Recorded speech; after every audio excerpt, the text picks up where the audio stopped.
Bonjour, bonjour les élèves, bonjour la jeunesse. Alors, j'espère que tout va bien. On va parler maintenant dans les jours qui viennent, puisque c'est une tradition entre Pessah et Shavuot, de parler de Pirkei Avot. Alors, je vais vous promener un peu dans Pirkei Avot. C'est un morceau de la Mishnah très important qui s'exprime par des petites phrases très simples, parfois même qui paraissent simplettes, mais ne vous y trompez pas, sont très profondes. Alors, je ne vais pas faire dans l'ordre, on n'a pas la possibilité de faire dans l'ordre. Je vous parle d'une Mishnah dans le 5e chapitre. Qu'est-ce qu'être un élève? Il y a 4 sortes d'élèves, nous dit cette Mishnah. Premièrement, l'éponge. Oui, l'éponge, c'est une élève. Deuxièmement, l'entonnoir. Troisièmement, la passoire. Quatrièmement, le tamis. Le tamis, alors vous allez me dire, ça, c'est pas des élèves, ça. Si. C'est des outils qui ont les qualités et les défauts. Parce que ça n'existe pas un élève parfait, vous voyez? Ça n'existe pas une manière parfaite et ça n'existe pas un élève absolument mauvais. Je m'explique. L'éponge, elle absorbe tout. Et elle recrache tout. Regardez. Puis là, elle absorbe tout et elle recrache tout.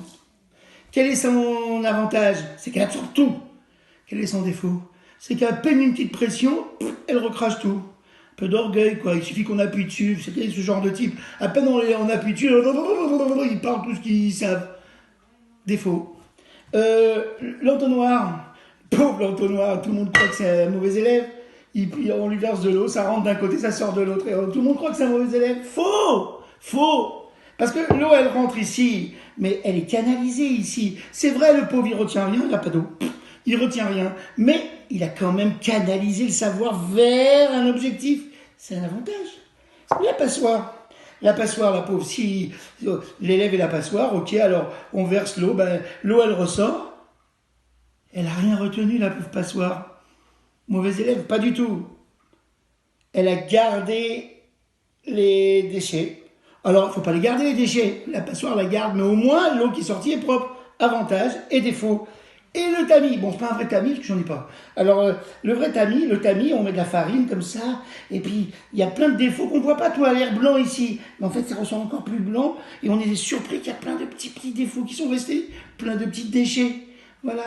Donc, les avantages, c'est de purifier, et les défauts, c'est de garder quand même des déchets en soi. Alors voilà cette Mishnah. Qu'est-ce qu'elle veut dire cette Mishnah, je vais vous dire ce qu'elle veut dire. Il n'y a pas d'élève parfait. Il n'y a pas d'apprentissage parfait. Mais il n'y a pas non plus d'apprentissage à rejeter complètement. Les défauts, je vais vous dire un truc de fou, les défauts amènent des qualités. Les défauts sont même parfois des qualités dans l'apprentissage. Retenir les déchets pour les empêcher de se mélanger avec les choses, c'est une grande qualité. Alors il faut jeter les déchets. Alors qu'est-ce qu'on fait d'une telle Mishnah? Vous avez compris, Qu'est-ce qu'on en fait d'une telle Mishnah? D'abord on y réfléchit. On la revoit 100 fois. On réfléchit. Et puis elle est imagée, les objets et tout.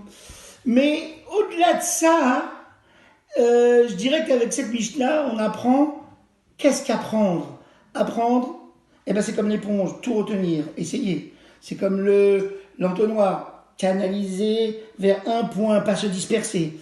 C'est comme la passoire, enlever ce qui est inutile. C'est comme le tamis. Et même ce qui paraissait encore utile et qui peut être encore inutile, on enlève encore plus, on raffine. C'est ça être un élève.